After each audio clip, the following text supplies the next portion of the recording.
വ്യക്തമായ രാഷ്ട്രീയമുള്ള ഒരാൾ കൂടിയാണല്ലേ? അതെ, പാരമ്പര്യം അതാണ്. സമ്മതിദാനാവകാശം നിർവഹിക്കുക എന്നുള്ളത് ഓരോ ഇന്ത്യക്കാരുടെയും കടമയാണ്. അത് നമ്മൾ ചെയ്യണം. അത് ചെയ്യാതെ നമ്മൾ മാറി നിന്ന് അഭിപ്രായം പറയുന്നതിൽ കാര്യമില്ല. നമ്മൾ നമ്മുടെ ഭാഗം കൃത്യമായി ചെയ്തതിന് ശേഷം മാത്രമേ നമ്മുടെ അതൃപ്തി രേഖപ്പെടുത്താനോ അല്ലെങ്കിൽ നമുക്കൊരു പ്രശംസ പറയാനോ ഒക്കെ പാടുള്ളൂ. അപ്പം തീർച്ചയായിട്ടും എല്ലാവരും വോട്ട് ചെയ്യാൻ വരണം. ഇപ്പം നമ്മൾ വോട്ട് ചെയ്യാൻ വരുമ്പോൾ ഇത്രയും വലിയൊരു അറ്റൻഷൻ കിട്ടുന്നത് തന്നെ ബാക്കിയുള്ളവർക്ക് അതൊരു ഇൻസ്പിറേഷൻ ആവാൻ വേണ്ടിയിട്ടാണ്. മടി പിടിച്ചിരിക്കുന്നവർ അല്ലെങ്കിൽ ചൂട് കാരണം വോട്ട് ചെയ്യാൻ വൈകുന്നവർ എന്നൊക്കെ പറയുന്നവർക്ക് അവർ പുറത്തേക്ക് ഇറങ്ങി വന്ന് അവർ വോട്ട് ചെയ്യണം. വോട്ട് ചെയ്യുക എന്നുള്ളത് നമ്മുടെ അവകാശമാണ്, നമ്മുടെ കടമയാണ്. അപ്പോൾ അങ്ങനൊരു കാര്യം ഇതിൽ കൂടെ കമ്മ്യൂണിക്കേറ്റ് ചെയ്യാൻ പറ്റുന്നതിൽ വളരെ സന്തോഷം.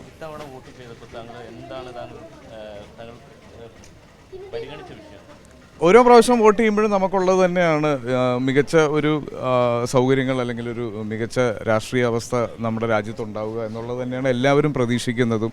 പല സമയത്തും നമുക്ക് പല രീതിയിലുള്ള അതൃപ്തികൾ ഉണ്ടായിട്ടുണ്ട്. അപ്പോൾ ഇനി അതുണ്ടാവാതിരിക്കുക എന്നുള്ളത് പതിവ് പോലെ ഈ പ്രാവശ്യം പ്രതീക്ഷിക്കുന്നു. താങ്കളുടെ 3 സഹപ്രവർത്തകർ മത്സരിക്കുന്നുണ്ട്. സുരേഷ് ഗോപി, കൃഷ്ണകുമാർ, ഇതിൽ ആര് ജയിക്കണമെന്നാണ് ആഗ്രഹം?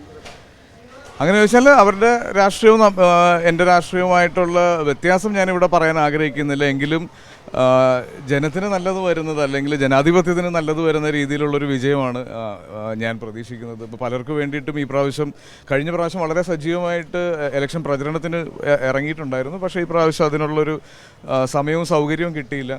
അപ്പോൾ എന്തായാലും എല്ലാവർക്കും വിജയാശംസകൾ നേർന്നിട്ടുണ്ട്. ജനങ്ങളല്ലേ തീരുമാനിക്കേണ്ട, ഞാൻ എൻ്റെ അടുത്തൊരു അഭിപ്രായം പറയേണ്ട ആളല്ല.